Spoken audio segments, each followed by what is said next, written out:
গত রবিবার ছিল আমাদেরই বাড়ির পুচকি অহনার অন্নপ্রাশন। গিয়ে দেখি সে এত ভিড়ে কেঁদে কেটে ঘুমিয়েই পড়েছে, তাই ফটো তোলার কাজটা পরেই করেছি। স্টলে ছিল আইসক্রিম, একটা খেয়ে মেন কোর্সে গেলাম। মেনু কার্ডটা তোমরা পজ করে দেখে নিও। প্রথমেই ছিল ভাত আর তার সাথে ছিল শুক্তো, এরপরে এলো ডাল আর বাদাম দেওয়া ঝুরি আলু ভাজা। তোমরা তো জানোই এই জিনিসের কোনো রেটিং হয় না, কিন্তু বেছে বেছে আমাকেই কেন ঝুরি আলু ভাজাটা কম দিল বুঝলাম না। তাতে কোনো দুঃখ নেই, কারণ তারপরে এলো তোপসে ফ্রাই। ওই তোপসে ফ্রাইয়ের কোটিংটা একটু বেশি হলেও মাছটা বেশ জুসি ছিল।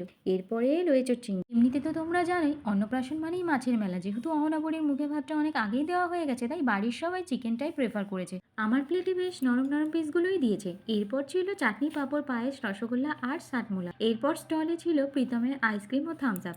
আইসক্রিমটা দারুণ ছিল। ওর আইসক্রিমের কোয়ালিটি সত্যিই খুব ভালো। আমাদের বাড়ির কোনো কাজে ওকেই বুকিং করি।